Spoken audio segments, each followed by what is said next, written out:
और सबसे पहले मैं रवीश कुमार पर आपसे टिप्पणी लेना चाहूंगा कि रवीश कुमार ने इस्तीफा दे दिया, तो इस पर आपकी क्या टिप्पणी है? देखिए, ये बहुत ही महत्वपूर्ण मुद्दा है, क्योंकि पूरा देश जो है, जब से ये खरीद की चर्चा चली थी, पूरे देश के अंदर बेचैनी थी। और सब लोग रवीश कुमार से कह रहे थे कि आप चिंता मत करिए, आप अपना चैनल शुरू करिए, हम लोग आपका साथ देने का काम करेंगे। मुझे लगता है कि उसी दिशा में हुआ है। हम लोगों को उम्मीद थी कि प्रणय राव और उनकी पत्नी जो है राय, वो टिक जाएंगे, लेकिन वो टिक नहीं पाए। यही पूरा खेल है, टेक ओवर वाला जो पूरा खेल है, कि उसके अंदर छोटी पूंजी वाला जो है वो बड़ी पूंजी वाले के सामने टिक नहीं जाता, बड़ी मछली छोटी मछली को निगल लेती है।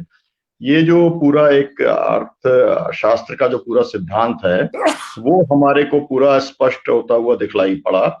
लेकिन पूरा देश रवीश कुमार के साथ खड़ा है। वो अपना जो भी यूट्यूब चैनल या जो भी कुछ शुरू करेंगे, लोग उन्हें सुनना चाहते हैं और उनकी बहादुरी की लोग मिसाल दे रहे हैं।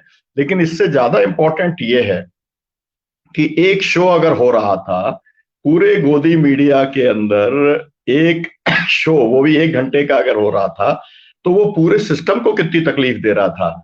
मोदी जी को, अमित शाह जी को, भारतीय जनता पार्टी को, एनडीए को, केंद्र सरकार को और भाजपा की राज्य सरकारों को, ये सबसे ज्यादा इंपॉर्टेंट है। और इससे ये बात साबित हो गई है कि एनडीटीवी के बहाने उन्होंने लोकतंत्र को पूरी तरीके से कुचलने का काम कर दिया है।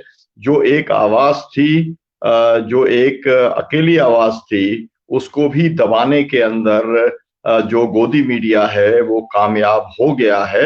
लेकिन इससे एक फायदा भी हुआ है ना, लोगों को सत्ता का चरित्र मालूम होना चाहिए, लोगों को कॉरपोरेट का चरित्र मालूम होना चाहिए, और ये भी मालूम होना चाहिए कि जो अपने आप को तमाम सफेद पोश जो लोग हैं, जो कॉरपोरेट के लोग हैं, असल में वो इस देश के अंदर लोकतंत्र के पक्षधर नहीं है, वो लोकतंत्र के विरोधी हैं।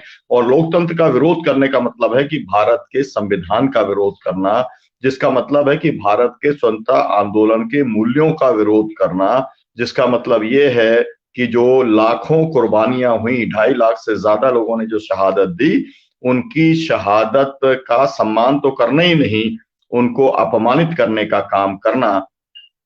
तो अब जो कॉरपोरेट है, उसका नग्न चेहरा, असली चेहरा सामने आ गया है। मुझे नहीं लगता है कि कोई नुकसान होने वाला है रवीश कुमार को, क्योंकि पूरा देश और लोकतंत्रवादी, संविधानवादी, भारत के स्वतंत्रता आंदोलन के मूल्यों को मानने वाले सभी लोग जो है वो रवीश कुमार के साथ खड़े हैं। जनता का आईना के माध्यम से मैं उन्हें सैल्यूट करता हूं और मैं उनसे कहना चाहता हूं कि आपने पत्रकारिता की जो मिसाल पेश की है, वो देश के अंदर न केवल पत्रकारों को बल्कि नागरिकों को भी वो लगातार प्रेरणा देने का काम और ऊर्जा देने का काम करती रहेगी। और हमें ये संभावना रहेगी कि जैसे पूरे अंधेरे के अंदर एक दीपक रहता है, वो बहुत कुछ अंधेरा खत्म नहीं कर पाता, लेकिन वो इस बात का एहसास देता है, आशा देता है कि अंधेरा कभी ना कभी खत्म होगा।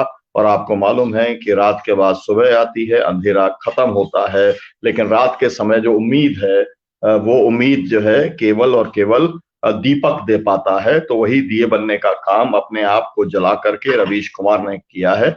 हम उनको सलाम करते हैं।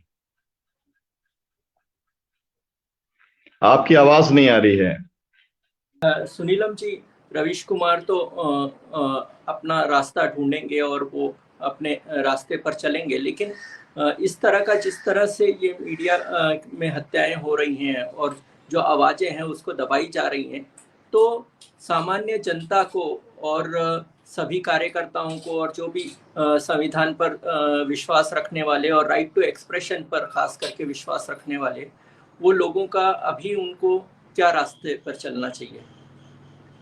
देखिए, ये रास्ता तो संयुक्त किसान मोर्चे के किसान आंदोलन ने दिखाने का काम किया। आपको मालूम है कि गोदी मीडिया कभी भी किसान आंदोलन को दिखाता था, तब वो केवल उन्हें पृथकतावादी बताता था, आतंकवादी बताता था, विदेशी फंडेड बताता था, विपक्ष के द्वारा सपोर्टेड बताता था।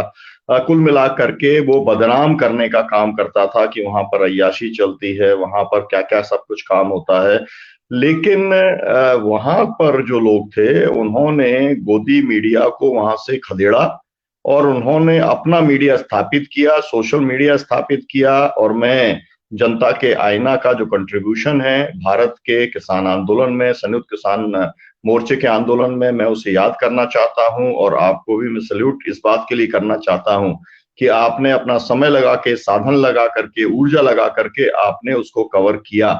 और इसीलिए हम लोगों को कोई महसूस ही नहीं हुआ कि हमारे साथ में मीडिया नहीं है, क्योंकि उनके पास में अगर 1000-2000 चैनल थे तो हमारे पास में 2 लाख चैनल हमारे जो थे यूट्यूब, या जो हमारे युवा थे, जो हमारे किसान थे, या जो उनके बच्चे थे, देश और दुनिया के अंदर वो काम कर रहे थे। तो एकदम जो सजेशन है वो एकदम साफ है कि रवीश कुमार जो यूट्यूब चैनल बनाता है उसको सपोर्ट करें। और ऐसे जो सब यूट्यूब चैनल जो है, चाहे वो सत्य हिंदी का हो, चाहे 4PM का हो, चाहे जो है तमाम जो वाजपेयी जी हैं उनका हो, चाहे तमाम सारे जो है इस समय जो यूट्यूब चैनल्स हैं उनको सपोर्ट करना चाहिए। और सपोर्ट केवल मौखिक नहीं करना चाहिए, केवल देखना नहीं चाहिए, केवल शेयर नहीं करना चाहिए, उसके अंदर कुछ कंट्रीब्यूट भी करने का काम करना चाहिए।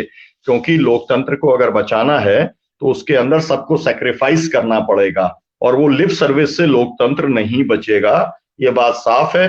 तो लोग शेयर करने में समय दें, लाइक करने में समय दें, और उसके साथ साथ में कम से कम अपनी जिम्मेदारी मान करके ये तो एक तय कर सकते हैं। जैसे आपके यहाँ पर जैसा होता है, एक जकात का एक सिस्टम है, तो जो लोग इस सिस्टम से लड़ रहे हैं, जो लोग पूरे के पूरे जो संविधान विरोधी ताकतें आज काबिज हैं उन सरकारों से लड़ रहे हैं, उन्हें अगर वो जो भी कमाते हैं उनका कम से कम 10% तो वो सामाजिक कार्यों के ऊपर खर्च करें। 10 नहीं कर सकते, 5% करें, लेकिन अपना कुछ कमिटमेंट उन्हें तय करना चाहिए, ताकि इस तरीके के जो प्रयास हैं वो सस्टेन कर सकेंगे। केवल लिप सर्विस से नहीं करेंगे, केवल शेयरिंग से नहीं करेंगे, केवल लाइक करने से नहीं करेंगे, उनको आपको इकोनॉमिकली भी कंट्रीब्यूट करने का काम करना पड़ेगा। और इसका बहुत बड़ा असर होगा जब हम, मैं तो ये कह रहा था, मैंने लिखा अपने फेसबुक के ऊपर कि भाई पूरे देश का विपक्ष जो है एक रवीश कुमार के लिए कोई चैनल जो है खड़ा नहीं कर सकता क्या? कर सकता है, एक नहीं कर सकता, कई कर सकता है, लेकिन लोगों की उतना कमिटमेंट चाहिए। और वो कमिटमेंट मुझे लगता है कि जरूर सामने आएगा, और आज का जो एक संकट है या जो अंधेरा है वो जरूर छटेगा, और नई रोशनी आएगी, नई सुबह जरूर होगी। शुक्रिया सुनीलम जी।